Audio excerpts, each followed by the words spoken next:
This is the LatinNews Podcast. I am your host, Richard McCall, here in Bogota, Colombia. We are taking on a very interesting topic this week, one that as yet we have not discussed here on the podcast. I'm speaking to Mario Aguilar, who is the professor of religion and politics at St. Andrews University. He's also a papal biographer. At the moment, we have him on the line from Santiago, Chile. And we're going to discuss, well, not only Catholicism, the new Pope, the former Pope, que en paz descanse, but we're going to talk about these diplomatic missions and the new role, this role that, let's say, the Catholicism, the Roman Catholic Church has been moving into, and especially with an influence on Latin America. So, Mario, welcome on the LatinNews Podcast. Thank you, Richard, for having me.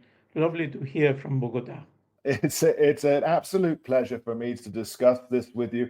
Not something that I follow too much, but I am aware, and of course very aware, being based in Bogota and in Latin America, the importance of the Catholic faith, importance of the Catholic Church, and indeed when we talk about it and this outpouring of grief at the recent passing of Pope Francis, the first Latin American Pope, so one that felt like he belonged to the whole continent, we can say, can't we, that really Pope Francis, perhaps he represented a region and really brought Latin America back to the fore. It was an important nomination. Exactly, and Pope Francis made a huge difference. I knew him since he was Archbishop of Buenos Aires, and it was fascinating to see how he represented Latin America in a very Latin American way. The way he advanced, for example, dialogue was not, yes, the dialogue that you learn in political science and so forth. He was a man who sat with people, for example, and solved the problem like he did in Buenos Aires. My image of Pope Francis when he was cardinal in Buenos Aires was the typical image. He was not very keen on the governments of the time, and he wasn't keen at all on the politicians. And so, therefore, he will have a problem, and instead of roaming over it, because the Archbishop House was just opposite the presidential palace, he will walk across, go to the gates, speak to the police there, and say, "I'm the Archbishop of Buenos Aires. I just want a word with the president." And they will say, "Do you have an appointment?" "No, I'm afraid I don't. I don't do such a thing." "Make an appointment with the secretary." And then somebody else said, "Look, Monsignor, just come along with me." And then he will make his point and then return and write in his diary, "Done. Next thing." He was really, and he ran the Vatican like that. The criticisms, for example, from Europe towards him is that he was impossible. There was an audience or a meeting, and then I heard this, for example, from the previous British ambassador, and then he was ready to check on, are we going to unite the Anglican Church with the Catholic Church? When is going to be your visit? The Queen would like to do this. Are you going to go to Scotland, Northern Ireland, or whatever? And then he said, "Well, we can talk about. Would you like some coffee and cakes?" And this was a point of irritation because he wasn't a trained diplomat, and as a priest, the difference with the new pope, he was not a member of a religious order. He was a diocesan priest, and therefore he was always on his own. And yes, he was a Jesuit, but he was a spiritual director. And so therefore he had the sense that the world would be changed by dialogue, by conversation, a very Latin American way. The way in which he represented the interest of indigenous populations, for example, not a topic that is comes naturally to Chile and Argentina, because there are few indigenous populations, the rest were killed. And so, therefore, naturally, he started looking at Latin American topics: poverty, equality, He wasn't from a generation in which LGBTI and so forth were at the forefront. He was learning, and so he started changing. He changed like any other human being as Pope. When they asked him, for example, ordination of women, he was very uneasy. He was from another generation, and so therefore Latin America was well represented, which of course represented a huge number of Roman Catholics. The church had been very prominent during the military regimes when Archbishop Bergoglio, later Pope Francis, was in Buenos Aires. So, but if one looks now, it's very difficult to speak about Pope Francis without the now. He was a spiritual director. I can speak personally, I was in shock, and I was certainly terribly upset about the pedophiles and all these scandals and so on. And then he was the spiritual director of the Catholic Church, 1.4 billion people. And he suddenly gave us dignity over counseling of 13 years. That is how I put his papacy.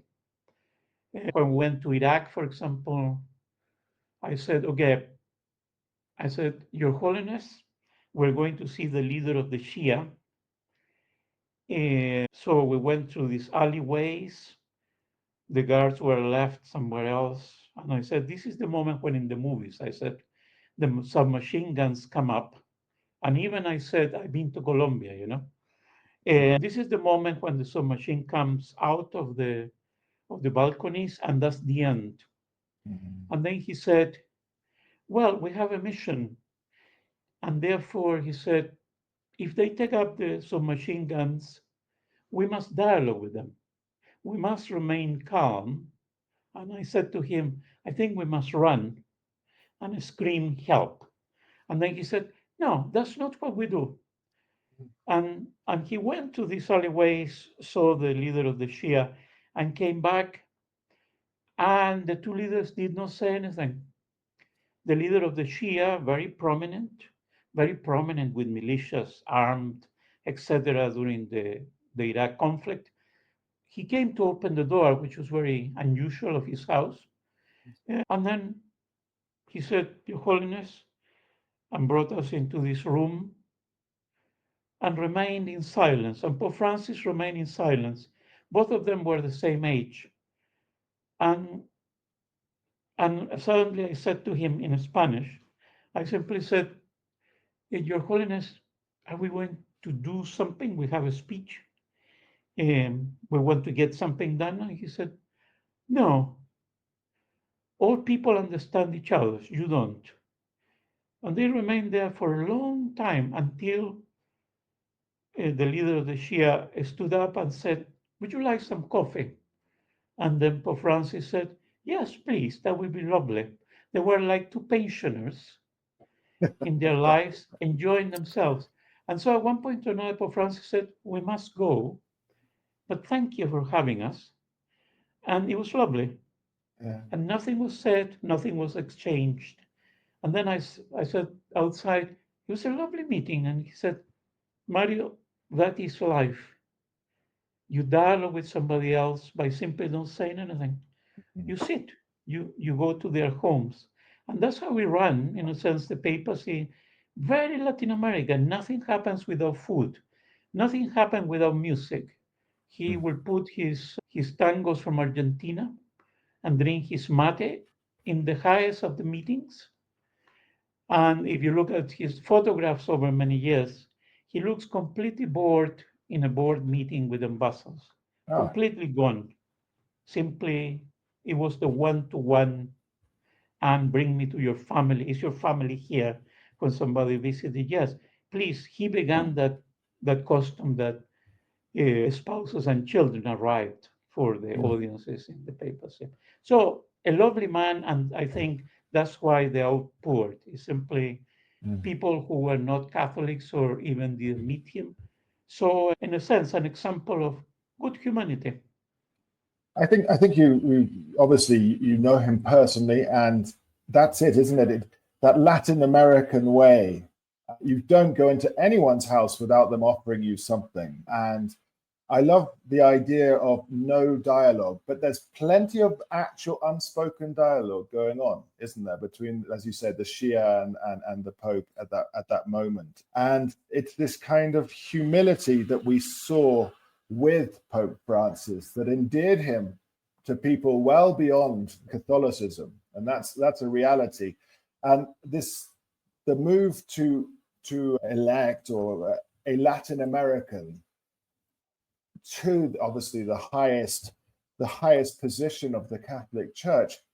Do you feel that this also was also something to do with let's create a buffer zone between what is happening internationally and maybe a rise of evangelical Christianity in the region as well? That's a very interesting question.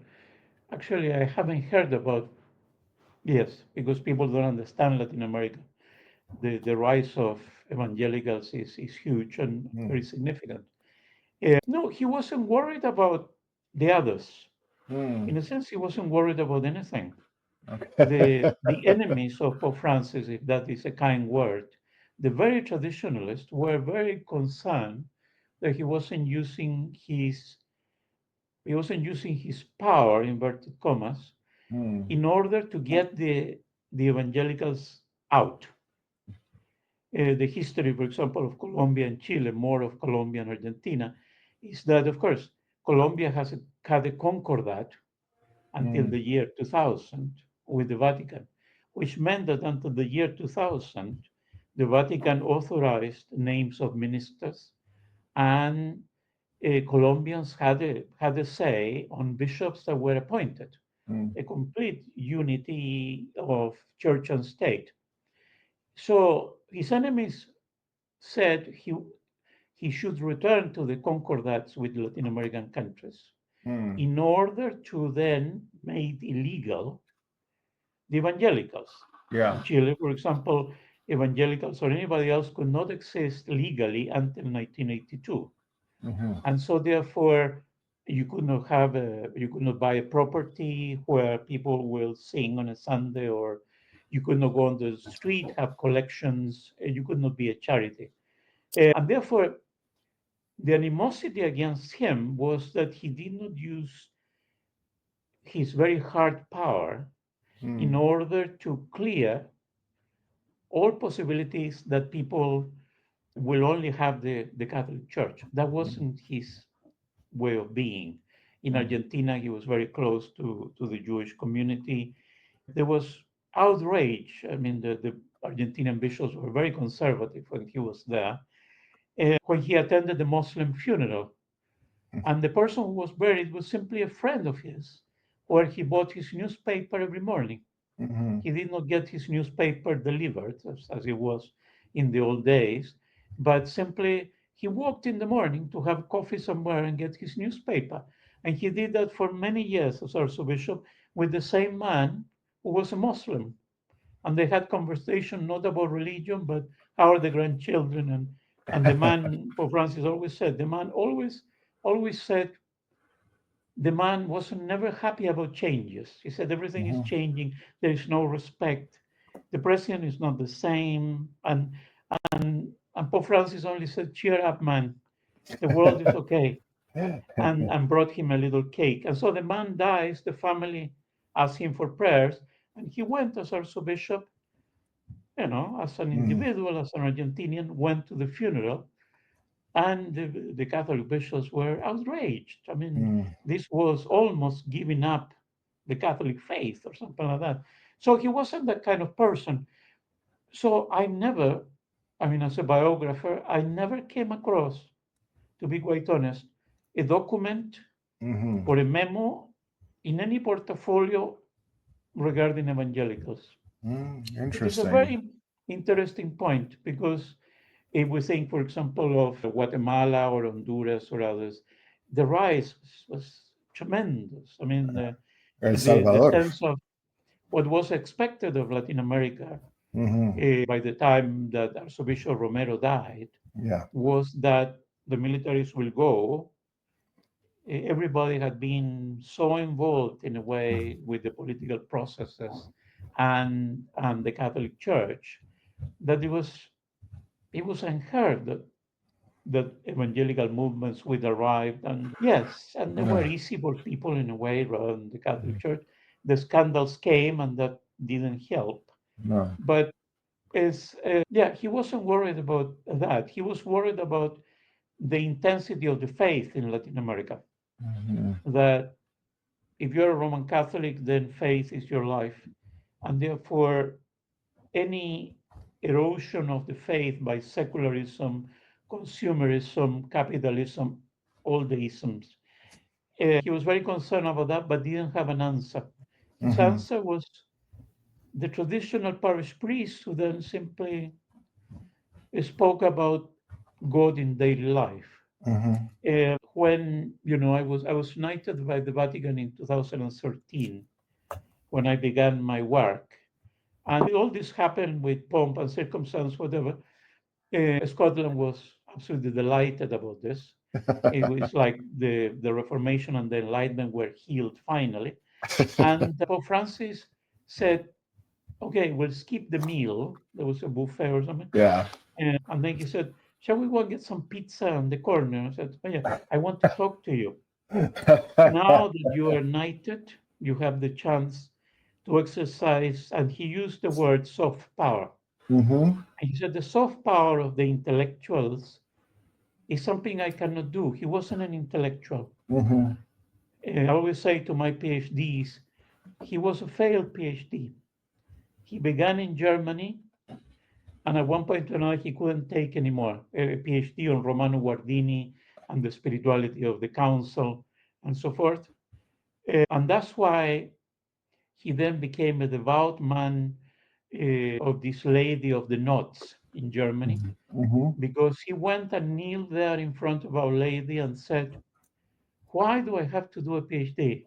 Mm. And he said the answer came very clear, because you are a Jesuit. And most Jesuits have one PhD in philosophy or theology and one in science. The great Latin American liberation theologian John Sobrino had a PhD in chemistry from Illinois. They all had 2 or 3 PhDs. Mhm. And there he was, this man who could not get down to write anything because he wanted to be a spiritual director. And so, Mhm. therefore, intellectually, he realized his encyclicals and so on were very good, but they were very pastoral. He wanted people to be happy, he wanted people to encounter God. The enemy said, that's not the Pope. Mm. It's fascinating that the election of the new Pope, that I never thought it would happen in the way it happened. I mean, I am absolutely surprised. The fact is that I was expecting a conclave for weeks, Really. because the enemies were there saying it must be. They don't use traditionalist liberal, those are not expressions in the Vatican, but a person who upholds doctrine, Yes. because we had the excesses, notice the word, the excesses of Pope Francis. And I said, what kind of excesses? I mean, yes, he was a bit overweight, but apart from that, he was an extraordinary Latin American parish priest Yeah. walking down the road and talking to everybody. They didn't like that. They wanted the Benedict. They wanted the Benedict XVI, who will say, truth is truth, you don't have it out. Either Mm. you come in or you come out. And the election of Pope Leo is fascinating. I mean, I love him every minute. Every minute, I love him more. He can be the pastor who is so warm and then almost cries most of the time, and Mm. one gets very unsettled. The Pope, I always imagine the Pope needs to be like Winston Churchill. Okay, command the troops against the heretics. That's what the traditionalists want. Mm. Tell the pronuncio to go and talk to Petro and tell him we're going to excommunicate the whole of Colombia if things don't happen. That's what they wanted. And then suddenly they're so happy because we are becoming part of a change. Mhm. We were prepared by the spiritual director, so now I feel this morning we have dignity, we're listened to, the great leaders are coming to the Vatican, this is a great change. But I wasn't expected. We Yeah. had a pope for years who was in a wheelchair. For a biographer or anybody working intellectually through these periods, you say, okay, he's going to say something in the morning, then everything will be private. He's going to have Mhm. his siesta, and nothing is going to happen, thank God, and then you keep up with the stuff. The moment Mhm. that Leo the 14th is elected, then I said, well, he will miss Peru. He's our Peruvian Pope. And therefore, yeah, this is going to be okay. The first day, he has only been as Pope for 7 days. And he looks like a full library already. Mhm. And the first day that he is actually Pope and he has that Mass with the cardinals, okay, I read the homily. This is a tip for any viewer or listener. If you want to understand the Vatican, it's very easy. Do not watch the telly. Look at the homily that is put there in the original text on the Vatican webpage. And that looks very pious. Just Mhm. dissect the ideas, and that is Vatican policy. Mhm. So on that day, he tells the cardinals that he's going to continue with the line of Pope Francis, so the radical wing, okay? But he's going to proclaim that the truth of Jesus Christ is our life. The traditionalists are happy.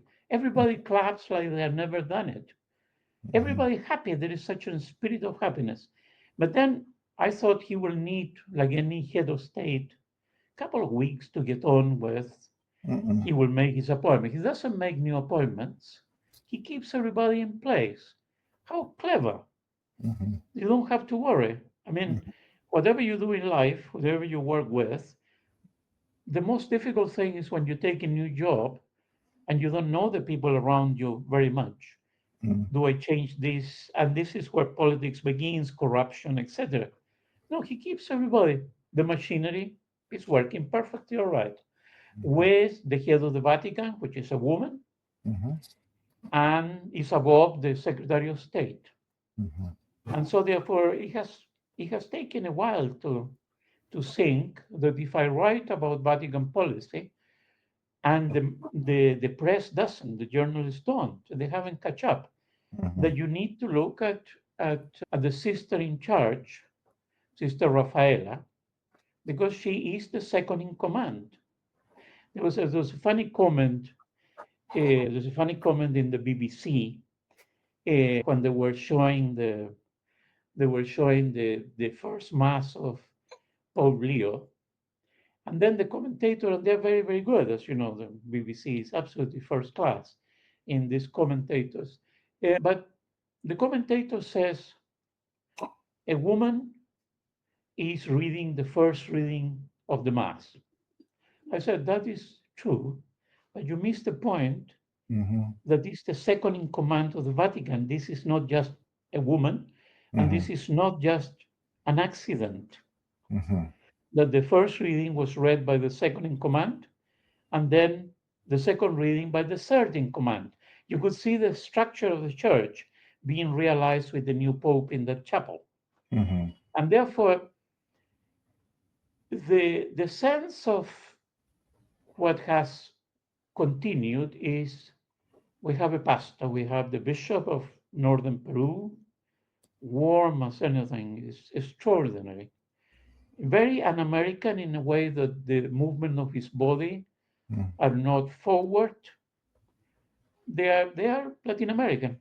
Mhm. He embraces, he shakes hands. That great moment in the inauguration when the president of Ireland comes in with his wife, of course, with his two crutches, very distinguished for the Vatican, not only because he's Ireland, but he's an old man, and because an Mhm. old man is like the head of the Shia, oh, this must be a very important person. And he has problems to move forward. He moves very slowly, and the Pope breaks protocol, Pope Leo, and goes to him. Mhm. and takes him again, like two old men, takes him by the elbow, and they chat and they laugh. And he said, "How are the dogs? The dogs are very famous in Ireland," Yes, they are. whatever else. So it is an extraordinary person. I know every pope should be extraordinary, but Mhm. we have an intellectual. He has produced more papers in 7 days than Pope Francis in month. I mean, so what I was trying to say, the first month takes place, then I close my computer 6 hours behind the Vatican here in Santiago, and then I said, okay, that was nice. Yes, we're going well. And then suddenly I'm sitting with some Chileans here who are looking at their social media. He said, how lovely that the Pope is going to a shrine of a different Our Lady today. And I said, what? He's supposed to have a siesta or something, or playing tennis. And then he goes to the Augustinian shrine in the afternoon. And then I said, okay, let's note there's a change of Madonna here.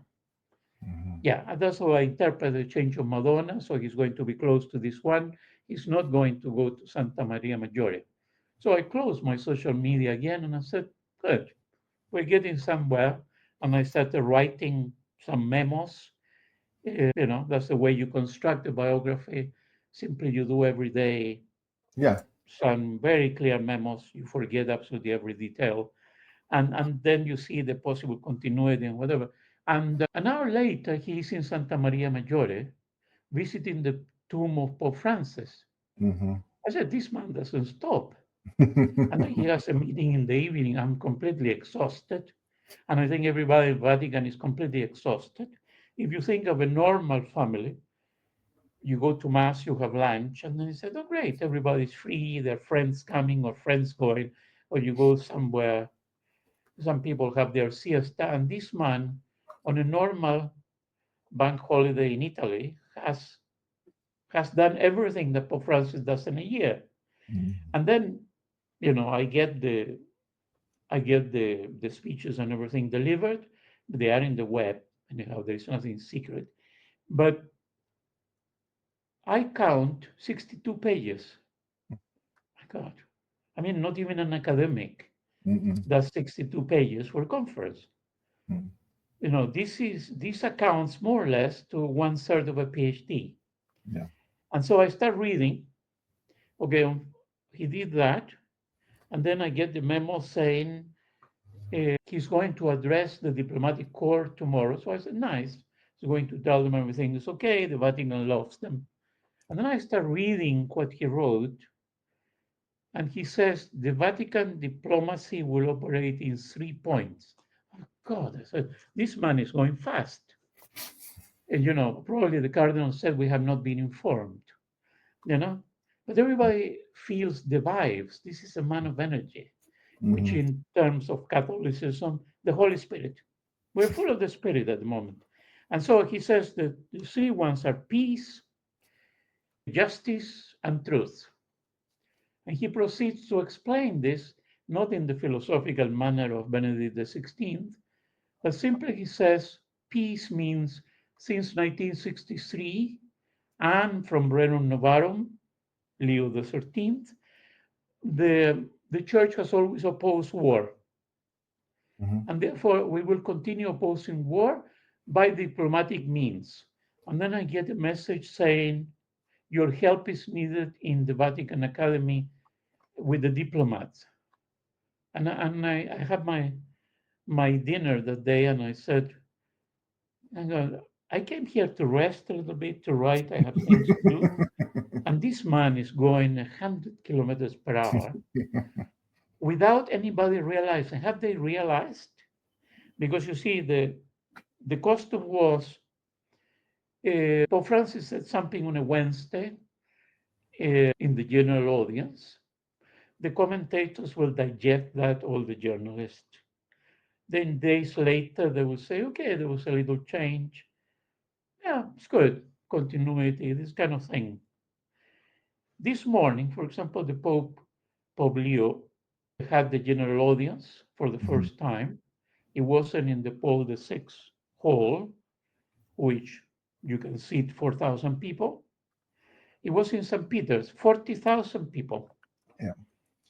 And if you look at what he said this morning about the seed that falls on the ground and how then things grow, you say, lovely. But that would have been Pope Francis, the parish priest. Mm-hmm. I just read it before talking to you, Richard, and I said, okay, I need to read that later. There is another message there. In the second part, he's dictating the terms of Russia and Ukraine for the Mm-hmm. talks that begin not next month. They begin with the Italian government and this whole list, which is public in the social media because it was published by the Italian government. Mm-hmm. It begins on Wednesday.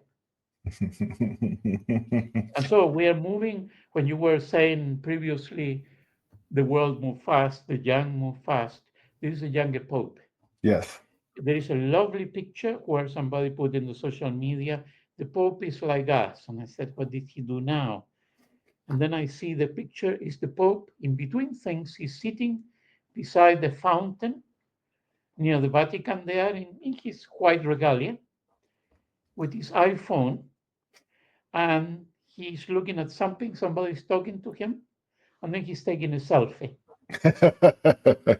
Yes. So this is going to be a hard papacy for journalists and academics. It's fascinating to think of Pope Leo, and of course he's been this speed, as you said, he's a young pope, and he's already involved with the Vatican and the Italian government, Russia, Ukraine, as you said, peace, justice, and truth, and that really, well, he's a Peruvian citizen as well. I mean, we know that he spent so long. Could we possibly draw a conclusion that he will also continue in Pope Francis's sort of vein of being Latin American in style, and also, let's say, this work towards greeting and embracing the most humble, working towards poverty and equality, something that really needs to be addressed in Latin America because of his knowledge of Peru. And I know he spent time in Colombia and Barranquilla, and he's been all over. But when you think of the work done by Pope Francis, the work done to visit Peru and go, obviously he was in Bogota and Cartagena, but he went also to somewhere that had been really, truly impacted by the conflict, like Villavicencio.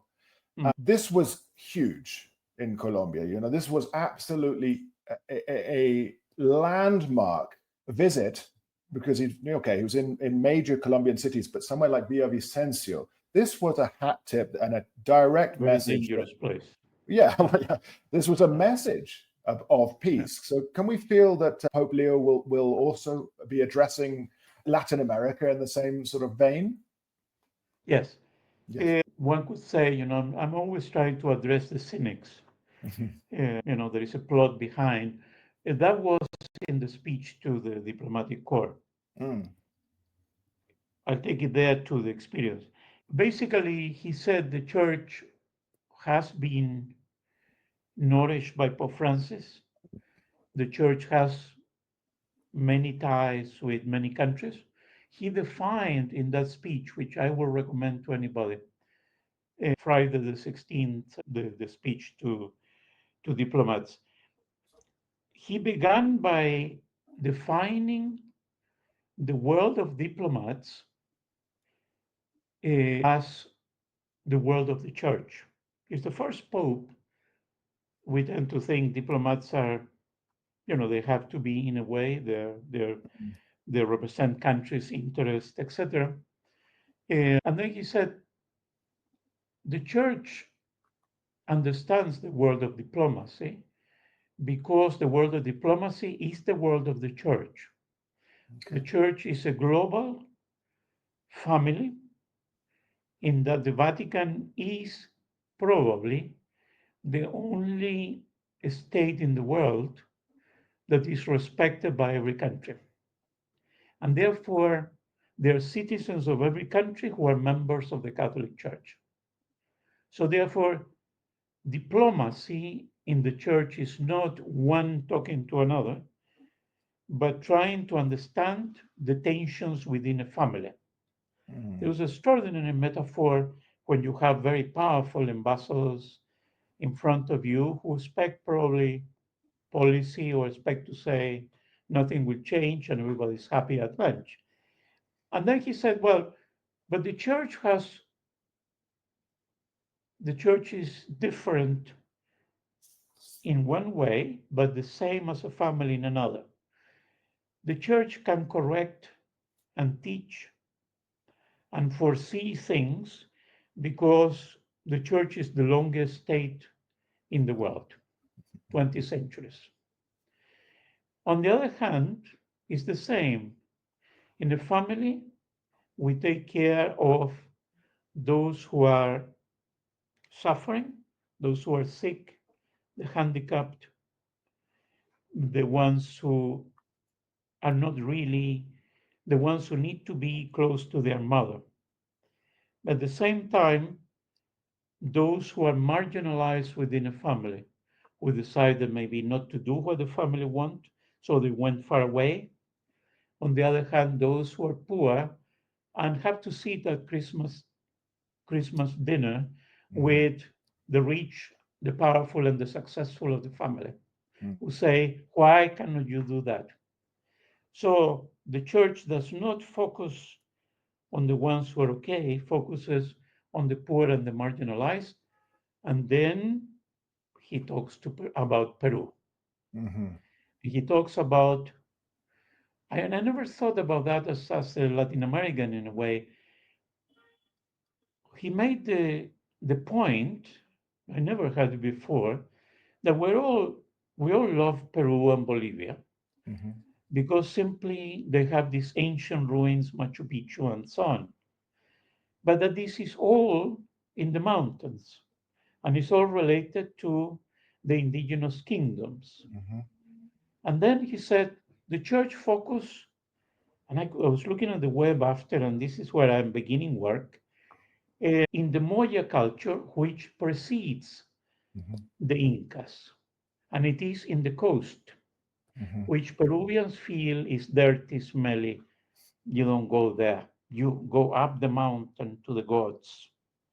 And so he said the church made a point in Peru to be present with the indigenous peoples of the Moya culture, where I never heard about it in my ignorance, where in 1987 the lords of the Moya culture were discovered in 100 tombs which Mm. were intact, which is the most important place, ritual place in the whole of Latin America. I mean, I opened my mouth because simply I said, I never knew any of this. A man who already relocated Peru and Latin America. And so very quickly the message came, okay, you have worked on, he Mhm. was involved in cultural reconstruction. If you Google, for example, the Moya culture and his former diocese, you will see his picture supporting all the excavations, Mm. going personally and working there, and saying to everybody in Peru, the other bishops were not saying that the gods of the past are a continuation of the plan of God. Mhm. And linking with the Vatican Museum at the time, with American aid to excavate, so that it's the most successful archaeological excavation in the world, more than Egypt. Mm. And so, therefore, he's a man who has such a command of globality Mhm. that we thought that John Paul II was a global man, but in a way, in a time where communications were different, Yeah.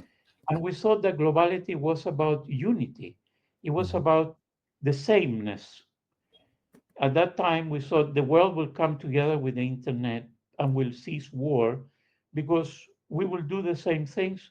Basically, what I contested many times, this silly thing, because we all drink Coca Cola and use blue jeans, then we feel together. Then you Mhm. start discovering that the internet depends on your provider. Your fiber could be slower or faster. And Mhm. so we are not united. Here we have a man who points to the diversity, but immediately in 7 days has given the centers of reality for the Catholic Church. And it has dislocated, in my case, I mean, I've written about the church for 40 years. I, I was a political prisoner because I worked for the church. Suddenly, in my copybook and so on, I'm completely dislocated and I need to learn. So basically, he said, help us with the diplomacy, but help us, you're an anthropologist. And I said, yes, I am. But the joy of being an anthropologist. And I said, okay, more work. And then he said, could you reconnect, because I'm Pope, I cannot do everything. Would you reconnect the museums with the Vatican?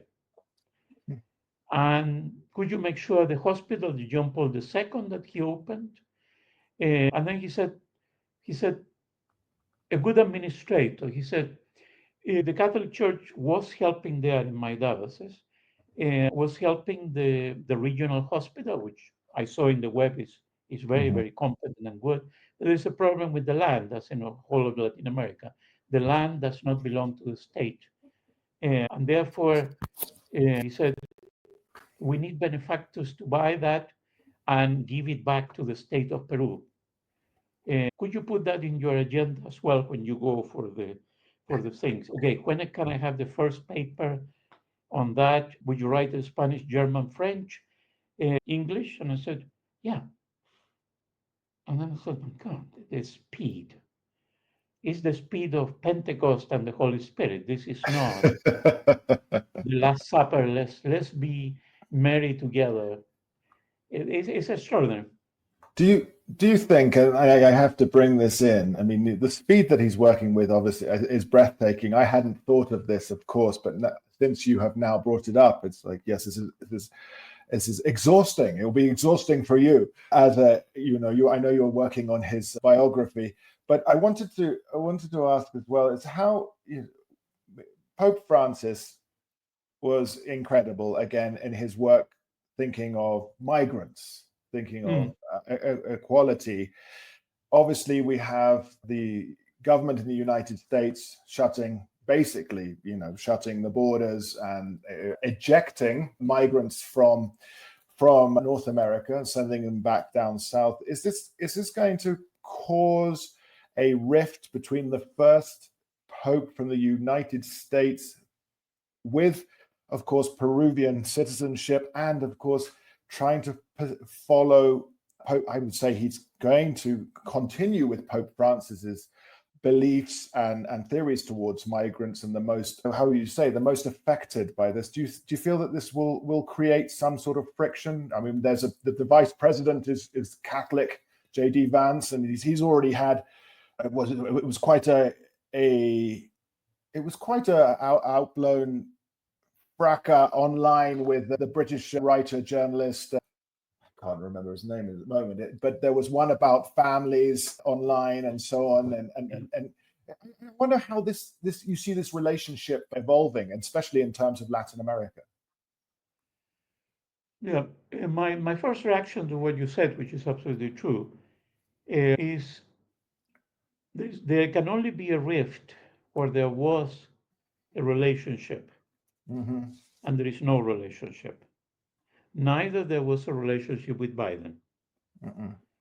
I was in New York for the Pope visit, and Pope Francis did not attend the meal prepared for him by the New York, more or less, stock exchange. Because when he arrived for the prayers before, he was in shock that those who had paid $20,000 were in the first row of the church. So he made very clearly the point that the whole schedule was changed. The following morning, he went to a soup place where sisters were working, had lunch there, and he canceled all meals with the United States and scolded the American bishops. In a sense, I want, and he put it very clear at that time to the ambassadors everywhere. If you invited me to your home, I want the poor and the marginalized in first place. If you don't comply with that, I'm not coming. So with the US, these are two different worlds. I would not say whatsoever that the American Catholics don't mean well, Hmm. but their context made them into very different than Latin America. Yes. So if we go back to your question, again, you're talking to the papal biographer, so I tend to go immediately. It's like a lawyer producing the evidence, you know. Okay, I give you a document. I cannot work another way because I hear the journalist, and then I said, "Who said that?" That's all. Now that doesn't exist. It never happened, and so therefore I'm so used to follow the documents, which are the policy, and Hmm. then try to compare what happened. He defined himself in the opening mass. Yeah. Again, go look at the homily. And he has made with that a very clear, he has kept the distance between the Secretary of State, head of the Vatican after the Pope, and the pastor. And while Pope Francis will leave those conversations to him, Secretary of State, and others, he has brought the Vatican policy into the Eucharist. Okay. This for Catholics is very powerful. So therefore, this is not diplomacy. This is more like a monarch. It's a bit like the opening of the British Parliament. Everything that is said there, if you haven't discovered, I always say to my students from somewhere else, I said, this is not only pomp and circumstance. Listen very carefully. There they're telling you what percentage will be put in health. And so this is the same. Pope Francis used his diplomats and gave them complete independence to keep good relations. Yeah. And now we have an intense man who brought those discussions to the Eucharist and who then said the following. Before I go into the meeting with the famous vice president and the Yeah. other, which was very interesting. There are two men, I don't know if you have seen the memes, which are absolutely wonderful. And they say the Pope and two school children, he's called them.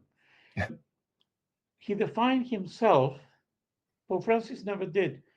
And that's why his intellectual bit helps. He tells the world exactly what's going to happen. Mm. He says, I am unworthy to be a pope, and I feel the heavy weight of the church on my shoulders. Then, of course, he has this unsettling thing for the British public. The king doesn't do that. And then suddenly it's almost like a tear is going to come up. People clap and love him. Then he continues with the script that Mm. hasn't been written by a secretary, it's himself. Hmm. He writes at nighttime and he goes to the chapel at 4:30 in the morning. Those who are with him in the matter of prayer find it very difficult. By Yeah. 4:30, he's kneeling, fully dressed in the chapel until 7. And Pope Francis used to arrive at 7, I needed the coffee before, and I said, okay, mass now. No, he's at 4:30. So he writes from 9 o'clock, and he writes and he writes. He's very gifted in writing. I Hmm. admire him for that. Pages and pages. But this is the thing that maybe people, because of the clap and because of the emotions, missed. He says, this humble Pope, who hopefully will do what the good Lord wants, is a son of immigrants. In the Hmm. main inauguration, Hmm. my father and mother came from Spain and from Italy Hmm. looking for food and better opportunities. He never uses the United States Hmm. to North America. Hmm. And I thank them very much, and they're very much in my thoughts and prayers. Clap.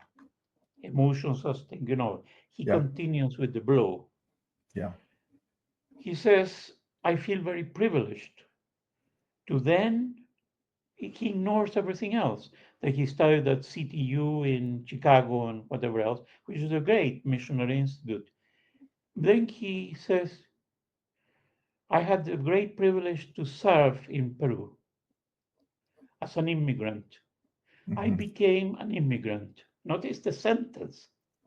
I wasn't an American missionary like the Maryknolls, coming from New York and hanging on in Chile under Pinochet and looking for the burgers and the mustard. No, he said, as an immigrant with the experience of my parents, he skipped everything in the United States. Yeah. I arrived in Peru and I was welcomed by other immigrants Yeah. who were displaced many times by the Incas, by the colonizers, by the Peruvian governments, the lady president strings at the moment. Oh, Dina Boluarte. Claro. Yeah. So he says that, and people say, how lovely. He acknowledges Latin America. My reading is this is a Latin American speaking. This is a person who is not saying I took nationality and therefore how lovely to have two nationalities. He has never mentioned the United States in any of the writings in 7 days.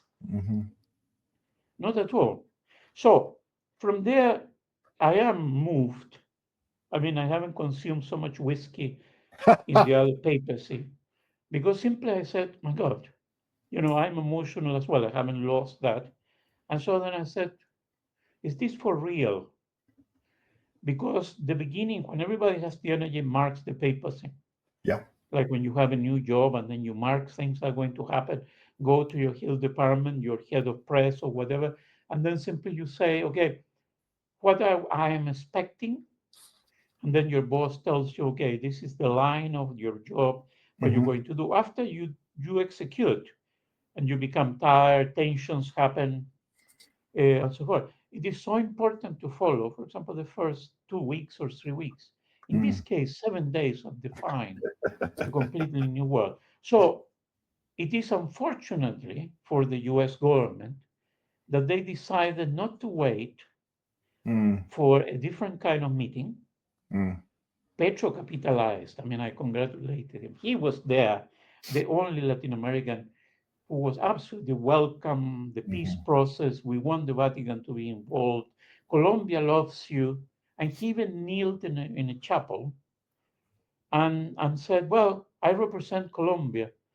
I'm not a person who has been driven by faith, but my people are. And that's what he said to the Pope.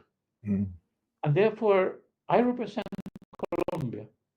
And Colombia loves you, Holy Father. You must come as soon as possible to sit with my cabinet in order to help us govern better. My God. And there the two, Rubio and the other one, BJ, come in. Yeah. And it's funny because the vice president seems to be a very charming man, married to a Hindu lady and so forth. So in general, he's very American. And so if you see the handshake there, Rubio is more back, that kind of thing, but he's a true American. The hands go, touches the Pope, and then the Cardinal says he's touching the Pope, and so forth. And you can see the movement of the body of Pope Leo. He's not unfriendly, but he's like a Latin American who meets others for the first time. There are no these expressions of great, exhausting waving of the hands. You go very little, particularly Peruvians, are very different than Colombians or Chileans. And so they have a way of digging into the other person and building friendship in a more quiet way. For many of them, Spanish is not their first language. And so therefore, then I discovered that the Pope speaks Quechua. God, I did not like a know. machine. Yeah, he insisted on learning Quechua when he arrived the first time. And so the discussions that came to the press were discussions about good cooperation, and discussions about Catholicism in the United States, which has never been discussed before. But simply, you know, in a way, they're taken for granted Yeah. by their history. Once Mhm. they dump the tea, I remember saying to Pope Francis, once they dump the tea, this becomes a Protestant nation Yeah. in many different ways. It's very, very Protestant oriented and so forth. And so, therefore, they are confronted here with a man who is not like Pope Francis, who is looking at the streets, but he's looking at the conservatives come from there. Mhm. 80% of the Catholics in the United States did not like Pope Francis. Hmm. They did not, Mm. because simply he was suddenly what they despised. We're talking about Anglo-Saxons, East Coast, Yeah. Southerners, etc. Those who did not treasure diversity in the same way, but diversity in America rather than in the Yeah. world, they suddenly got a Latino in, and they didn't know what to do Yeah. because this was the the epitome of a poor person who, yes, will not get there. So the real meeting was with the Secretary of State and our wonderful Englishman. You know, never thought I would say this of an Englishman, but you know, the head of the Vatican policy is this Englishman, which is extraordinary. This Monsignor Gallagher, who simply is like Churchill in a way. He's a man of he's a very friendly man, Mhm. but is terribly English, and so therefore he remains at a distance, and he doesn't say very much. But when he responds, this is like a bazooka. Mhm. If he doesn't like it, he immediately say, "Well, the Vatican does not approve war." Any other question? And he runs the machinery. Mhm. Well, Parolin is the Secretary of State. He spoke yesterday. If you see how fast this is going of diplomacy, and how I need to read and learn more, and God, it's going to be exhausting. It's simply because I didn't know that Parolin was heading to address the United Nations yesterday.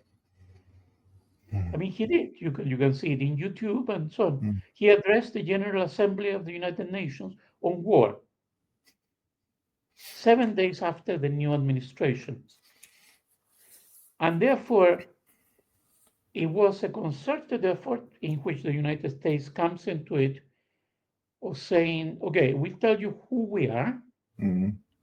and you may like it or not, Mhm. but we are going for peace at the end of every war. The Mhm. Congo and everything has been contacted so far. The president of the Congo, the problem with Kagame, the difficulties. Yeah, nobody can solve that. And Pope Leo spoke to the head of M23 yesterday Mhm. in absolute perfect French and said, I am the Pope. If you come to the Vatican, we're going to solve this problem. And the United Nations loved the speech. The speech was extraordinary.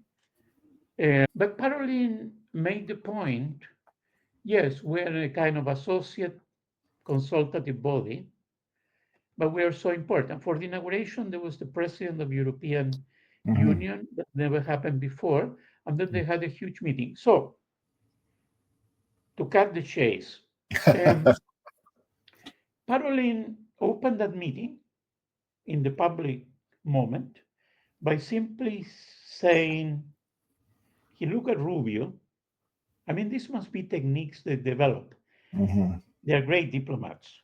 And Yeah. so instead of saying, oh, hello, Pope Leo always says, how are your family? Oh, Mhm. yeah. Like very Latin American, wonderful, Very. Richard. You told me about your offspring and so on. Yeah, Pope Leo is the same. Oh, lovely. Yeah. So, yeah. Oh, she's studying. Oh, great. And Parolin then smiles and said, well, very welcome. What language is the meeting going to be?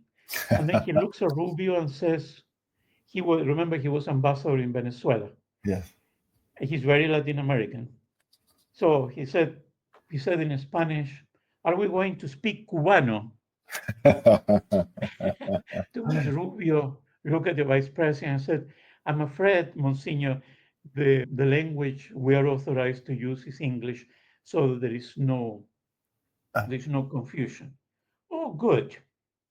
Then we need His Excellency Monsignor Gallagher, who wasn't at the meeting. I think it was like doing a play. This has been pre-done. Gallagher comes in if they become difficult. And Yeah. so Gallagher came and he doesn't shake hands. That's why I say he's a true Englishman. Hmm. Excellencies, wonderful. Now, and then he took the agenda and simply said, okay, from our point of view, we want to get down to very good relations. We wish President Trump and administration the best. That's what the Catholic population of the United States Of course. wants. No other pope had talked about that. They had talked about Americans. Hmm. Now, the language has changed. So the Catholic community in the US, who probably elected some of them President Trump, wishes him well. The language changed to a kind of pre-Victorian, Hmm. Kingdom of York Civil War language. It's It wasn't direct. It okay. was rhetoric. Okay. So they wanted to bring the fact that what we're going to do about, we want to inform you about Russia and Ukraine, Hmm. and because Ukraine particularly, there have been problems with the patriarchs and so on. And Gallagher comes in and says, well, from our point of view, we would like those conversations to take place in the Vatican. Hmm. I think that's But yeah. in which way? And then he suddenly says, it's all in there. Again. Second point. It's And then when he finished, that's why they look like school children, you see, mm, because they're used to it. If you remember how badly they treated the president of Ukraine mm, in yeah. public with you know, they could have said that if they wanted, Yeah. but simply. So a line was put very clearly that Americanness is not something that is of importance to Catholicism because we're a global community. Okay. Secondly, that war since Pacem in Terris 1963 is not on. I mean, as a child, I was told by my mother, we don't approve war.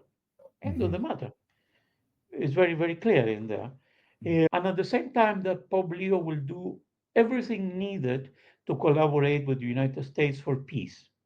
Now, his speech to the diplomats and opening to buy armament is not on either. Hmm. So the Vatican does not agree with anything of the policy of the British government, for example. We need to build up the army, Hmm. that. And okay, those are documents. Hmm. Now, my commentary on that, which is very personal and probably wrong, but what I thought after yesterday, which was exhausting again, by the time that one was in the United Nations and the president of Italy then was calling everybody to the Vatican, is that something has moved here in 7 days with the new Pope. Of course, with the machinery was already there, but Yeah. with different kind of instructions. Is that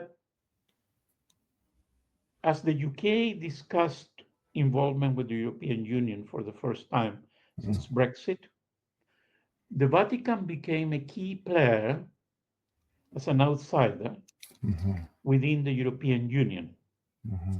so that everybody was at the inauguration. And the president of the commission declared herself for the first time as a Roman Catholic, a practicing one, and even with 6 children. And how lovely it was to work. And somehow, the Prime Minister of Italy is a fantastic lady. She has gone to these moments in which She has hated the Vatican and she has gone with the right wing and with the French right wing. At the moment, is a sweetie with the new Pope. And so she was the one who put the position of Italy in the European Union in the last few days, that the Vatican is the solution, because the solution is not whether we're going to give or take, is to end the war. But all these people didn't want to end the war. I mean, the British Prime Minister trying to look for peacekeeping forces. Well, we barely have, God knows, 20,000 soldiers. You know, the chief of staff said very clearly we don't have them. So therefore, the position of the United States in this, if you want to talk politics rather than church, in the geopolitics, that was the wrong time to have the meeting, and they have lost power. They have at the moment, and I think Trump, I know nobody is fond of him, but somehow, apart from the madness, he is pointing to some things that will have a legacy. You know, to say, for example, I'll talk to Putin and we'll have peace. Nobody thought he would do it. So therefore, will this work or not? I have no idea. These are very complex things. But nobody until now had the will to talk peace with Putin. You know, I mean, a month ago, Poland was acquiring new arms because they could invade.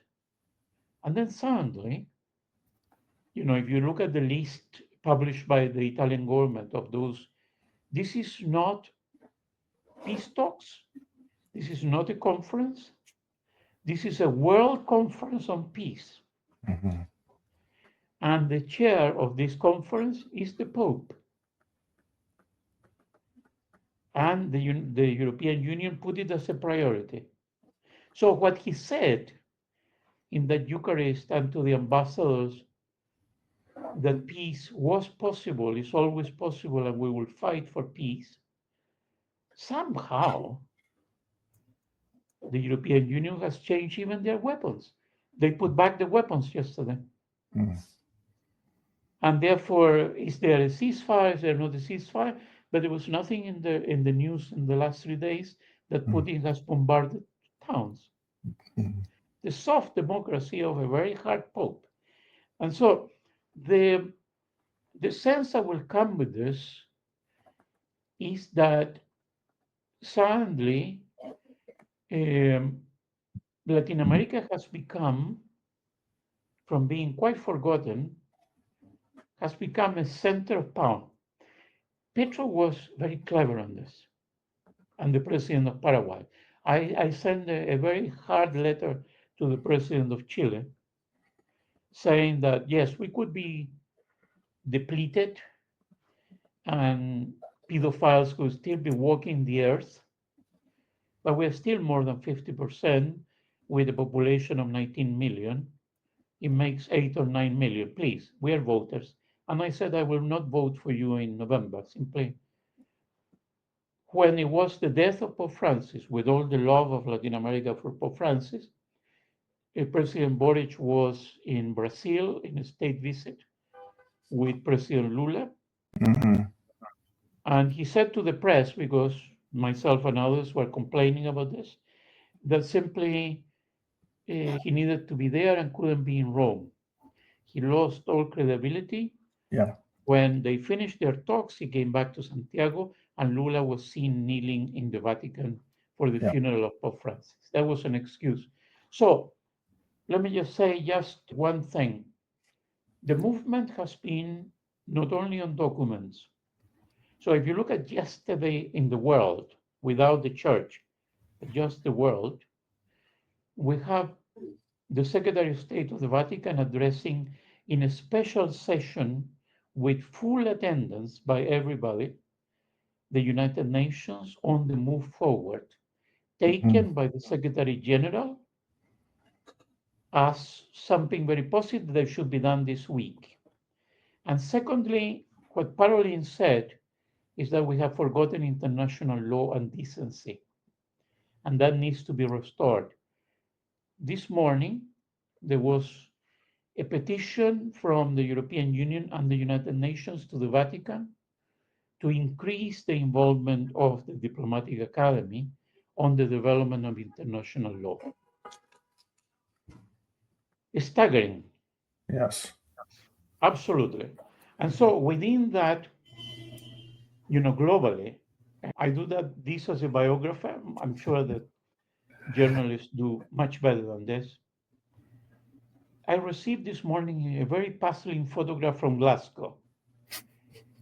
The Archbishop Nolan of Glasgow this morning called for an afternoon surrounding of the immigration center in Glasgow. Wow. In the name of the church.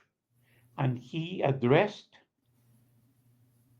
those who were there, thousands of not only Glaswegians but others, by saying that the Catholic Church will not comply with the new laws of immigration. This is the moment to resist. Would he have done that without the impact of that speech by the Pope? And so therefore, you can see how different points are responding to what was a very soft spoken sense to who cares about what is said to. No, it is extraordinary. And so will he have bad moments? Yes, he will. Mm-hmm. Will he disappoint us in many ways? I'm sure. But my God, this is like a head of state who knows what he's doing and has that leadership. It's not the Vatican, otherwise Pope Francis will gather more people. Well, he did wonderful things. But he has this possibility of gathering people in the public sphere. Pope Francis was a very private person, one-to-one. Yeah. In that, if we look at Europe, Russia, and the United States a week ago, and we look at it in the newspapers today, I'm going, this is a significant change. Yes. It's a fascinating moment, obviously, in time, tragic in many, obviously, on many platforms. We have to draw this to an end, unfortunately, Mario. I think I could listen to you talk about this for hours, if not days, because it's opening a whole new avenue of understanding where the Vatican is now coming into international soft power. And should mention that, of course, Joseph Nye, who created that term, soft power, has just passed away. And I must mention that when I talked about the journalist with the spat with J.D. Vance was Rory Stewart, of course. But let me just say thank you so much for your time, for your knowledge. It really has been fascinating to scratch the surface, I believe, of what you know as a papal biographer and, of course, a professor of religion and politics at St. Andrews University. So let me take this moment to say, Professor Mario Aguilar, thank you so much for coming on the LatinNews Podcast. Thank you, Richard, for having me. This is exactly like sitting in Bogota in a living room, and we shall do that in the future. Wonderful, wonderful time together. Thank you. Thank you again. This has been the LatinNews Podcast. I have been your host, Richard McCall, here in Bogota, Colombia, speaking to Professor Mario Aguilar. It has been an absolute pleasure. Please subscribe, tune in, and we'll be back in a fortnight with further issues from the region. Bye-bye.